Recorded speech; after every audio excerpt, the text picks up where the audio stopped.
It is time to round up a big topic from the week. At least 64 men are facing a charge of solicitation after a massive HPD sting. The HPD Vice Division set up a phony studio in Southwest Houston and an ad on Backpage.com offering sex with women. Police say hundreds of potential customers contacted the studio about paying for sex. 64 men showed up and agreed to buy sex from undercover officers, and that's when officers arrested them. 24 of the men are still at large. But some are now questioning the strategy of going after so-called Johns and whether or not it's effective. That's our topic this half hour. We want to hear from you on our Fox 26 Facebook page. You can comment on the post that's there on the page, and Twitter. Use the hashtag Fox26forlife. Joining us live in the newsroom is our Roundup panel. It's led by our Fox 26 senior legal analyst Chris Tritico. We have our news analyst Mustafa Tamiz and conservative blogger Debbie Fancher. Good morning again. Good morning. Okay, so what do you guys think? Do you think it's an effective strategy to target the demand aspect of the sex trafficking business? Well, there's so many areas here. One of the first arguments I heard about this is why are we even investigating this at all when we have violent crimes still going on, and why don't we shift resources into that instead of prostitution? And the question becomes, for the sex ring aspect of this, why are we going after the John or the customer as opposed to the prostitute? But more importantly than that, why aren't we going after the pimps, the people who are really at the heart of the sex trafficking issue here? Isn't that where money is better spent? Debbie Fancher, I mean, look, you've got a whole host of people that are saying, let's just don't do this at all. Let's just focus all of our attention on murderers and rapists and people burglarizing our homes and robbing our banks. Right. Well, you know, I don't agree with that. Texas is #2 with sex trafficking, so it's a huge problem. Problem is, we don't know if these Johns are actually partaking in sex trafficking or if they're just having a good time. But I do believe that that law enforcement has every right to do this. I think it's a deterrent. I think that going after the consumer, also known as the John, is a deterrent, and I think it'll reduce the number of stings. As long as it's illegal, it's an obligation, I believe, wouldn't it, by the police department? But is there a better way to attack this problem of sex trafficking than going after the end user, so to speak? For a long time, prostitution was considered a victimless crime, that it should be two consenting adults. But if you've seen the rise in human trafficking across the world and in our region, something has to be done.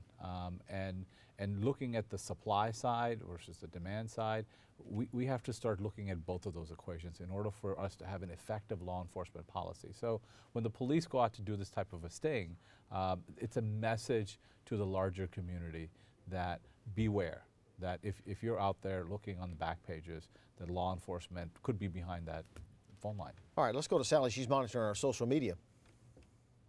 Let's take a look at Twitter. There we go. First up, we have the nonprofit group Free the Captives, who works to fight human trafficking and sex trafficking, and they're quoting the HPD Captain Dan Harris here. He said this week, we want to focus more on the demand aspect of sex trafficking, and they responded, thank you, keep up the great work. This guy says, prostitution in Houston, but what crimes are ignored as cops focus on moral offenses. One thing that hasn't been brought up yet, though, Chris, is that a lot of these prostitutes are girls. These are not adults. These are girls. And the average age, in fact, of a girl who is trafficked in the city of Houston is 12 to 14 years old. Runaways are the victims in a lot of this. Well, that's a totally different crime, quite frankly, if you're having sex with, and either you're paying for it or not, with a 12 or 14-year-old.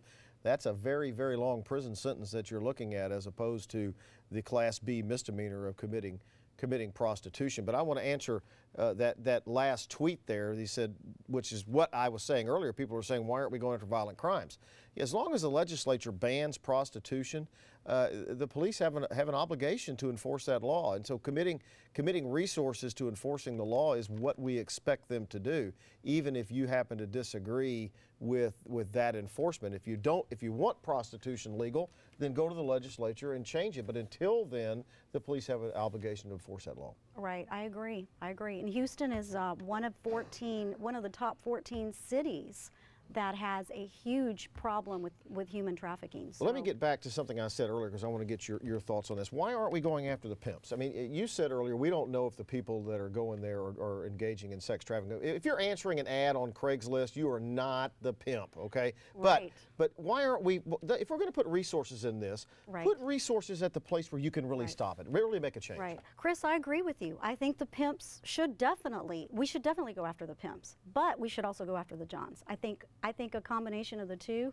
should take care of the problem. You've got a limited amount of resources you can throw at a vice division. How are you going to allocate? Well, several months ago, they did go after the pimps. They raided a number of sting operations to get a lot of gangs and people that do the trafficking.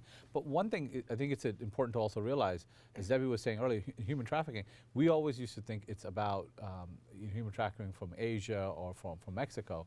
But the rise in human trafficking is within the United States. It's young women that and men that run away from home and that we pray to the people that you're talking about, which are the pimps. But at the same time, although the pimps are a lot to blame, we should round them up. We should also look at the bigger issue, and part of that is addressing both sides of the equation.